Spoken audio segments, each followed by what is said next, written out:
Academy में आप लोगों का स्वागत है। जैसा हम लोगों का टॉपिक पहले चल रहा था संवैधानिक यानी भारत के संवैधानिक विकास का इतिहास या संवैधानिक इतिहास के बारे में हम लोग पढ़ रहे थे। तो उसमें हम लोग बताए थे कि ईस्ट इंडिया कंपनी के स्थापना के साथ ही भारत के संवैधानिक इतिहास का प्रारंभ हो जाता है, शुरुआत हो जाती है। तो उसमें बहुत सारे एक्ट अधिनियम आए जो हमारे संवैधानिक इतिहास के विकास में एक अहम कड़ी साबित हुए। तो उसमें जो पहला एक्ट था हम लोग पढ़े थे 1773 का रेगुलेटिंग एक्ट और 1784 का पिट्स इंडिया एक्ट। तो उसकी जो महत्वपूर्ण बातें थी वो आप लोग पहले वीडियो में देख लीजिएगा। तो 1784 के पिट्स इंडिया एक्ट की जो कमियां थी उन कमियों को दूर करने के लिए 1786 का एक अधिनियम आया। 1786 में 86 का अधिनियम।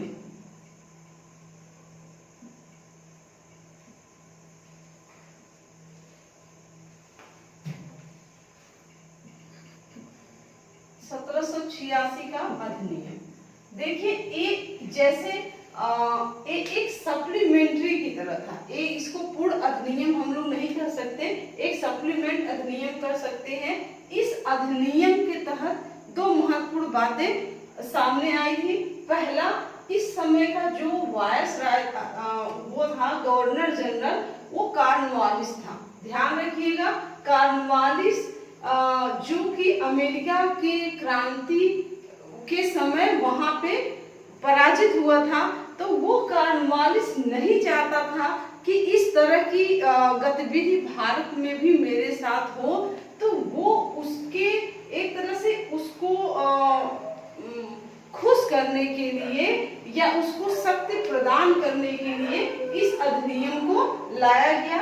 इस अधिनियम की दो बातें हमें याद रखनी है। एक तो बंगाल के गवर्नर जनरल को यानी बंगाल के गवर्नर जनरल को वीटो की शक्ति, गवर्नर जनरल को वीटो की शक्ति दिया गया। वीटो पावर या वीटो की शक्ति दी गई। ये इंपॉर्टेंट है, किस अधिनियम द्वारा गवर्नर जनरल को वीटो पावर दिया गया, वीटो की शक्ति दिया गया।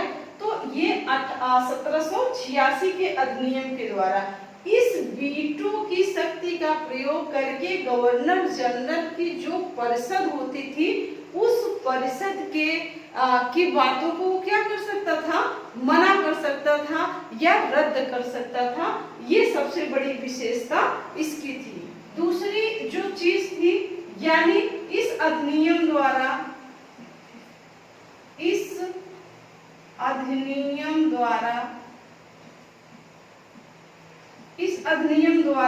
यानी गवर्नर जनरल को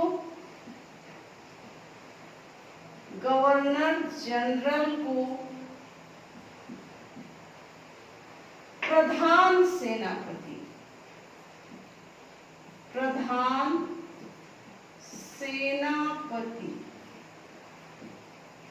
की शक्ति दिया गया। प्रधान सेनापति का पावर या प्रधान सेनापति की शक्ति दिया गया। यानी यही दो चीज इस अधिनियम में हम लोग याद करेंगे, रखेंगे। ये एक्चुअली में पूर्णता अधिनियम या एक्ट नहीं था। इसको 1784 के जो भी कमियां थी अधिनियम में, एक्ट में या पिट्स इंडिया एक्ट की जो कमियां थी उनको दूर करने के लिए ये एक तरह से इस अधिनियम को लाया गया था। तो दो बातें, एक तो वीटो शक्ति किस अधिनियम के द्वारा गवर्नर जनरल को दे दी गई, तो 1786 के अधिनियम द्वारा इसी यानी वीटो पावर क्या था, यानी गवर्नर जनरल की जो परिषद होती थी उस परिषद के बातों को वो क्या कर सकता था, अब रद्द कर सकता था या मानने से मना कर सकता था। दूसरे, गवर्नर जनरल को प्रधान सेनापति का पावर दे दिया गया, यानी वो सैन्य मामले में भी वो सर्वोच्च हो गया। तो ये बातें आप लोग 1786 का याद रखेंगे। उसके बाद जो मेन अधिनियम हमारा आता है 1813 का चार्टर एक्ट।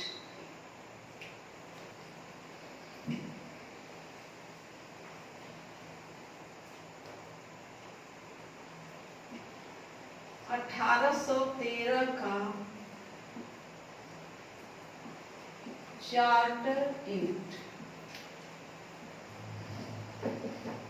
1813 का चार्टर है। देखिए ये इस अधिनियम की 2-3 महत्वपूर्ण बातें हैं, यानी जो 1813 में ये चार्टर हमारे पास आया, तो इस 2-3 इम्पॉर्टेंट जो बातें हैं 1813 में, पहला तो यही है कि इस एक्ट के द्वारा यानी ईस्ट इंडिया कंपनी के व्यापारिक अधिकार को घटा दिया गया, यानी कम कर दिया गया। सबसे महत्वपूर्ण जो पावर था, आप इसको यही याद करिएगा, विशेषताएं, यानी इस एक्ट के द्वारा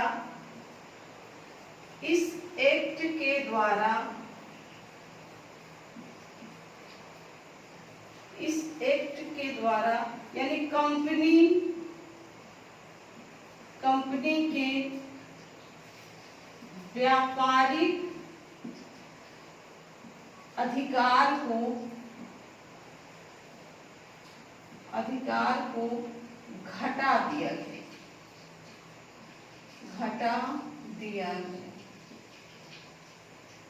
यानी कहीं कहीं बुक में दे दिया गया, समाप्त कर दिया गया, नहीं समाप्त नहीं किया गया, बल्कि उनके व्यापारिक अधिकारों को क्या कर दिया गया था, उसमें कमी ला दिया गया था। यानी और सारे जो इंग्लैंड ब्रिटिश ईस्ट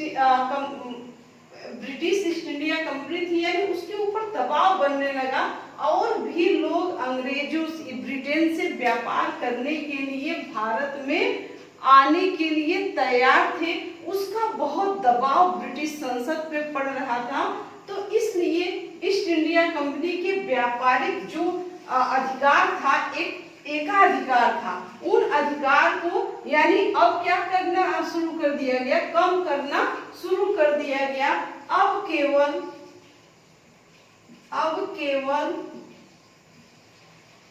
चीन व चाय के साथ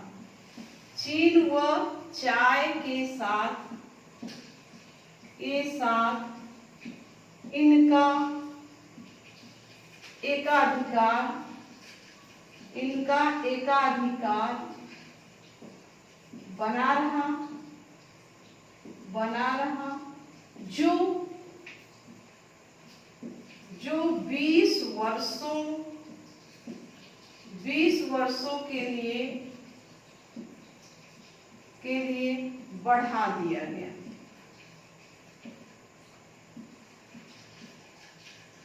दिया गया।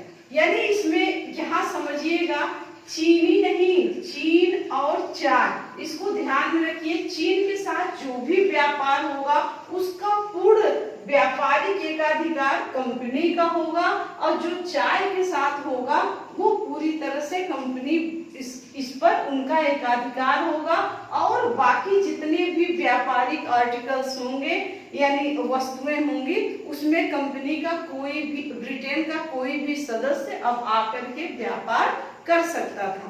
तीसरी चीज जो इस एक्ट का हमें याद रखना है, यानी इस एक्ट के द्वारा, इस अधिनियम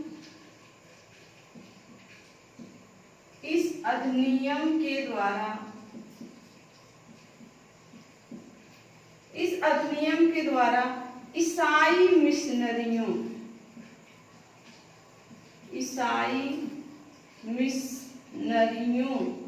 इसको याद रखिएगा, ईसाई मिशनरियों को भारत में प्रवेश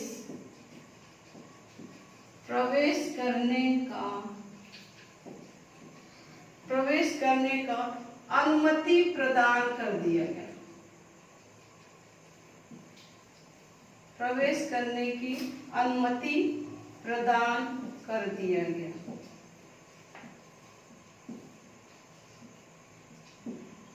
ठीक, यानी इस अधिनियम के द्वारा ईसाई मिशनरियों को भारत में प्रवेश, यानी ईसाई मिशनरी को अब भारत में पूरी तरह से उनको प्रवेश दे दिया गया और यहाँ पर आके विधिवत ईसाईकरण करना प्रारंभ कर दिए। और तीसरी इस अधिनियम की एक और महत्वपूर्ण विशेषता थी जो याद रखना है, यानी भारतीय शिक्षा पर, भारतीय शिक्षा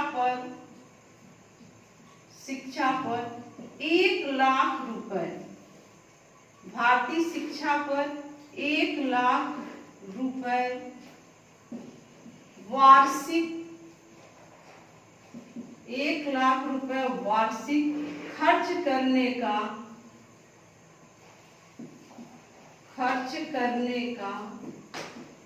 प्रावधान, खर्च करने का प्रावधान बनाया गया।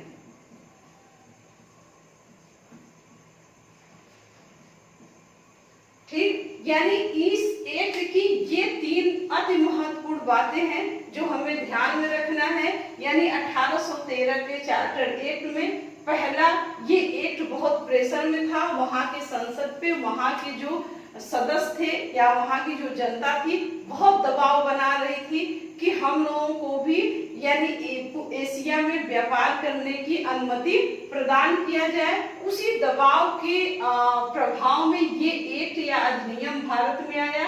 इस एक्ट या अधिनियम के द्वारा व्यापारिक कंपनी के व्यापारिक अधिकार को घटा दिया गया, कम कर दिया गया। अब केवल इनका चीन व चाय के साथ इनके व्यापारिक एकाधिकार बना रहेगा जो अगले 20 वर्षों तक के लिए बढ़ा दिया गया। यानी 20 वर्ष तक इन दोनों आर्टिकल्स पे कोई भी इंटरफेयर नहीं करेगा। और इसी अधिनियम के द्वारा पहली बार भारत में ईसाई मिशनरियों का प्रवेश किया गया और भारतीय शिक्षा पर 1 लाख रुपए व्यय करने का प्रावधान बनाया गया। यानी इसका प्रभाव क्या पड़ा? अब प्रभाव में हम देखेंगे भारत में ईसाईकरण की शुरुआत यहीं से हुआ। और दूसरी बात, यहाँ से अब इंग्लैंड से सिर्फ ईस्ट इंडिया कंपनी के लोग ही नहीं बल्कि आम लोग भी व्यापार करने के लिए आने लगे। तो हमारे यहाँ जो सांस्कृतिक आक्रमण हुआ या पाश्चातीकरण, हमारे संस्कृति का पाश्चातीकरण भी इसी अधिनियम से प्रारंभ होना शुरू हो गया। नेक्स्ट जो हमारा अधिनियम है यानी 1833 का चार्टर एक्ट। देखें, अब हम लोग पढ़ेंगे 1833 का चार्टर एक्ट। देखिए, ये इसको याद रखिएगा, 1833 का चार्टर एक्ट बहुत इंपॉर्टेंट है। ये जो चार्टर एक्ट था वो बहुत सारे सुधारों को लेकर के आया था। इसमें इस चार्टर एक्ट के माध्यम से पहला जो सबसे इम्पोर्टेंट याद करने वाली चीज है वो हमारा यही है, इस अधिनियम के द्वारा बंगाल की गवर्नर जनरल को पूरे भारत का गवर्नर जनरल बना दिया गया। ये सबसे महत्वपूर्ण जो बात है वो 1833 का है। यानी नोट कर ले, इस अधिनियम के द्वारा बंगाल के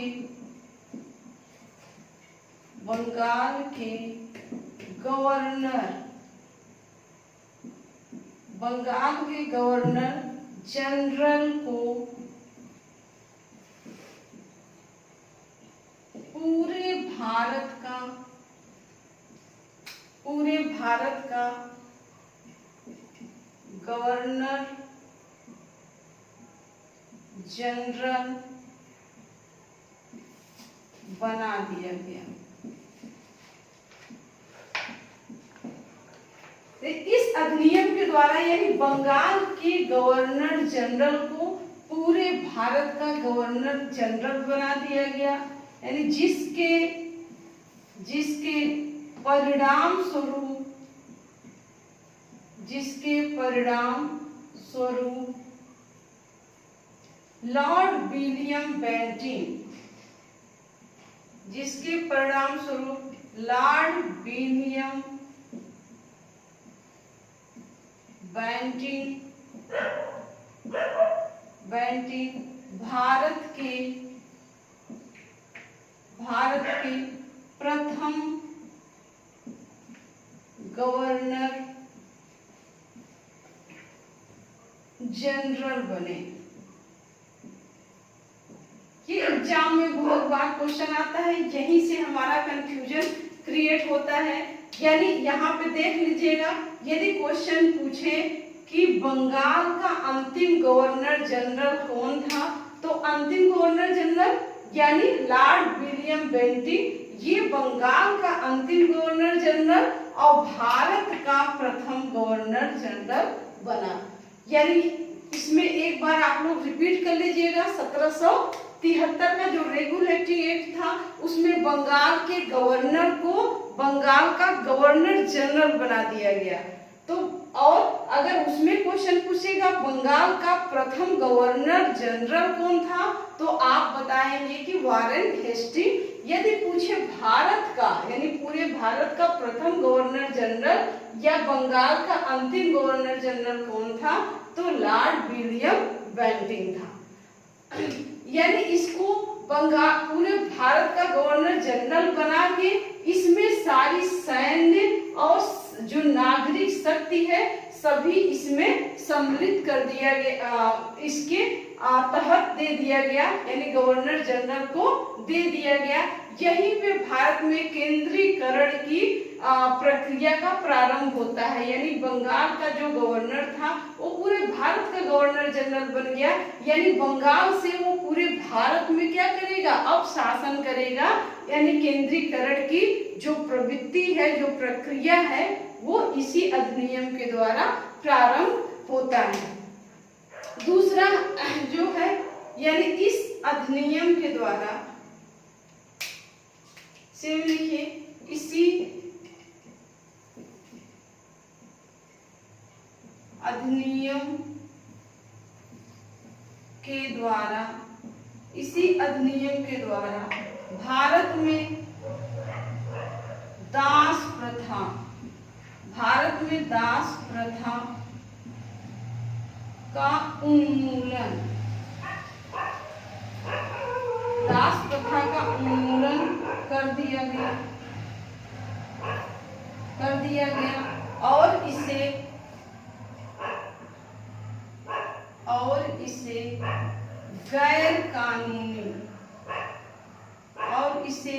गैर कानूनी घोषित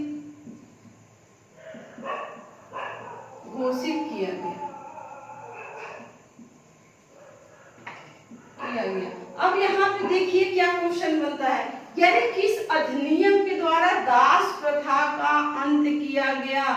दास प्रथा के अंत करने के लिए 1833 के अधिनियम में ये घोषणा किया गया कि दास प्रथा का उन्मूलन कर दिया जाएगा और इसे गैर कानूनी घोषित कर दिया जाएगा। लेकिन इस अधिनियम किस सन में किया गया, तो इसको यहाँ पे ध्यान दीजिएगा कि इसके ठीक 10 साल बाद 1843 में, यानी 1843 में लॉर्ड एलन बरो उस समय भारत का गवर्नर जनरल था। इसने 1843 में धारा 5 के तहत क्वेश्चन पूछ चुका है। धारा 5 के तहत जो है यानी दास प्रथा को पूरी तरह से समाप्त कर दिया गया। तो 1800 किस अधिनियम के द्वारा, 1833, और किस सन में, उसके इस अधिनियम के ठीक 10 साल बाद 1843 के अधिनियम में दास प्रथा को भारत के में बैन कर दिया गया। तीसरी जो इस अधिनियम की मुख्य विशेषता थी, यानी इस अधिनियम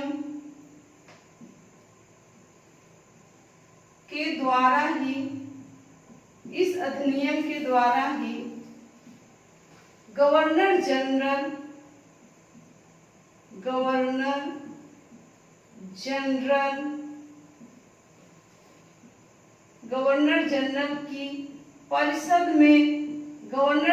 की परिषद में एक विधि सदस्य के रूप में, एक विधि सदस्य के रूप में लॉर्ड मैकाले, याद रखिएगा, एक विधि सदस्य के रूप में लॉर्ड मैकाले की नियुक्ति, लॉर्ड मैकाले की नियुक्ति किया गया।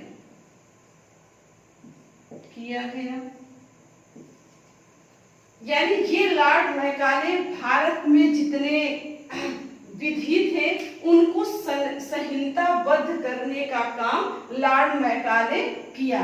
तो किस अधिनियम के द्वारा, यानी 1833 के अधिनियम द्वारा जो गवर्नर जनरल की परिषद होती थी, उस परिषद में एक विधि सदस्य के रूप में लॉर्ड मैकाले की नियुक्ति किया गया। हाँ, इसी अधिनियम के द्वारा एक और महत्वपूर्ण बात थी, यानी 1833 के अधिनियम के द्वारा ही, यानी पहली बार सिविल सर्विसेज में प्रतियोगिता का आयोजन करने का प्रावधान बनाया गया। यानी इसमें ये प्रावधान बनाया गया कि अब सिविल सर्विसेज में जो भी चुन के जाएंगे वो प्रतियोगिता परीक्षा के माध्यम से जाएंगे, लेकिन जो बोर्ड ऑफ डायरेक्टर्स था वो इसका विरोध किया, इसलिए ये फॉलो नहीं हो पाया। लेकिन आगे चल करके जो है 1853 में ये सिविल सेवा परीक्षा में जो है प्रतियोगिता का आयोजन होने लगेगा। तो 1833 का जो है ये 3-4 जो बातें हैं वो बहुत इम्पोर्टेंट है, इसको ध्यान में रखिएगा। दूसरा, जब इसका प्रभाव पूछेगा, यानी इस एक्ट के द्वारा हमारे संविधान में क्या प्रभाव पड़ा, तो इसका सबसे बड़ा जो प्रभाव पड़ा, यानी अब क्या था, बंगाल का गवर्नर जनरल बंगाल में बैठ करके पूरे भारत में शासित करेगा, यानी केंद्रीकरण की प्रवृत्ति को यहाँ पे यहीं पे उदय हुआ केंद्रीकरण का।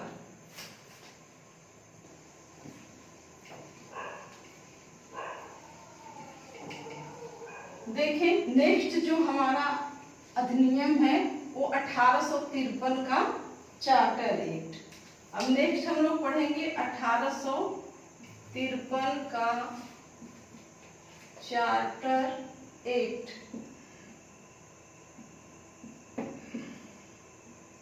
1853 का चार्टर एक्ट देखिए, ये बहुत ही प्रेशर में आया, यानी अब जो है इंग्लैंड की जो संसद थी, क्राउन थी, वो जब चाहे, यानी इस ईस्ट इंडिया कंपनी से जो व्यापार था वो अपने हाथों में, प्रशासन सीधा अपने हाथों में ले सकती थी।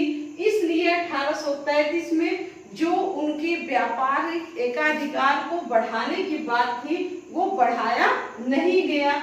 यानी इसके तहत ये बात सामने निकल के आती है कि क्राउन अब जब चाहे, यानी 1853 के बाद जब चाहे जो प्रशासन था ईस्ट इंडिया कंपनी से, उसे अपने पास ले सकता था। तो पहला इसमें पॉइंट हो जाएगा, यानी यह अधिनियम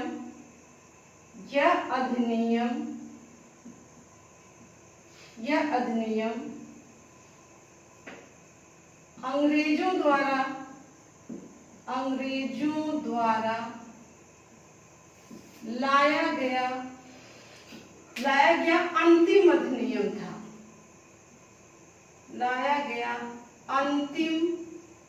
अधिनियम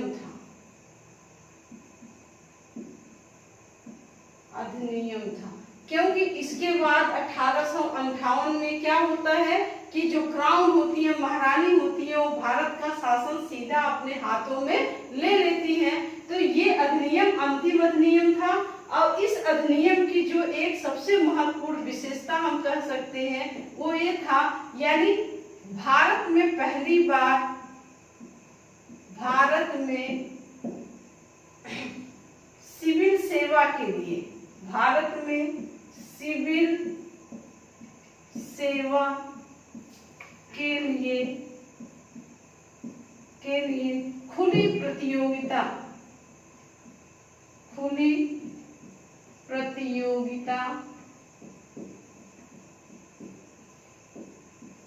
प्रतियोगिता की का प्रारंभ होता है, प्रारंभ हुआ, खुली प्रतियोगिता का प्रारंभ हुआ तथा भारतीयों को भी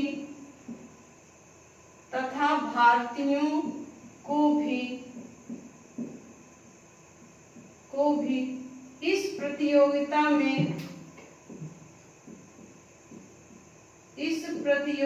में बैठने का अवसर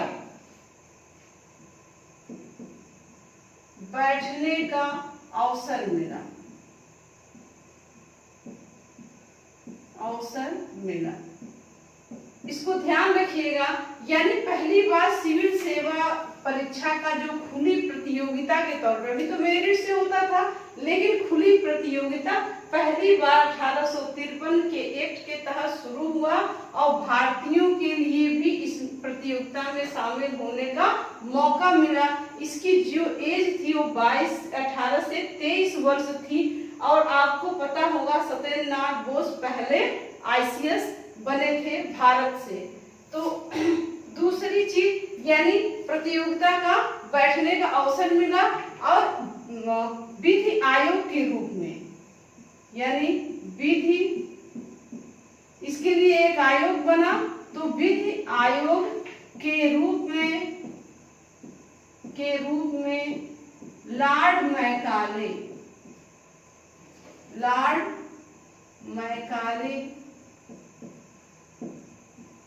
की नियुक्ति किया गया। देखिए अभी हम इसके पहले 1833 में पढ़े थे, यानी वो गवर्नर जनरल के परिषद में विधि सदस्य के रूप में लॉर्ड मैकाले की नियुक्ति किया गया था, यानी वो उस समय स्थायी सदस्य के रूप में नहीं थे। अब क्या हो गया, ये विधि आयोग के रूप में इन्हें स्थायी सदस्यता मिल गई 1853 में, यानी जो सिविल सेवा की परीक्षा होगी उसमें जो विधि आयोग होगा उसके प्रथम अध्यक्ष जो थे वो लॉर्ड मैकाले थे। और इसी अधिनियम के द्वारा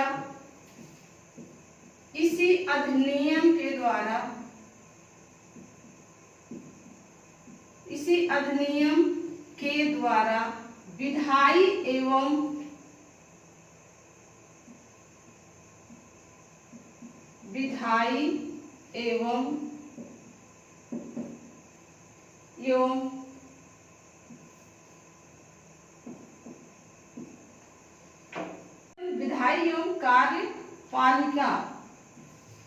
कार्यपालिका के विचार को प्रस्तुत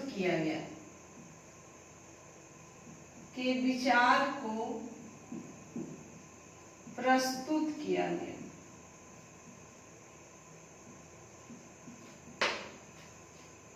यानी यहीं पे विधान परिषद और कार्यपालिका परिषद का पहली बार विचार उत्पन्न हो गया, यानी पहली बार परिभाषित किया गया विधान परिषद और कार्यपालिका परिषद के रूप में दो परिषदों का जो है विचार आया 1853 में। तो 1853 का चार्टर एक्ट ये था, इसकी जो मुख्य बातें यही थी, ब्रिटिश द्वारा लाया गया अंतिम अधिनियम, ब्रिटिश द्वारा लाया गया प्रथम अधिनियम, प्रथम एक्ट 1873 का रेगुलेटिंग एक्ट था और अंतिम जो अधिनियम था वो 1853 का चार्टर एक्ट था।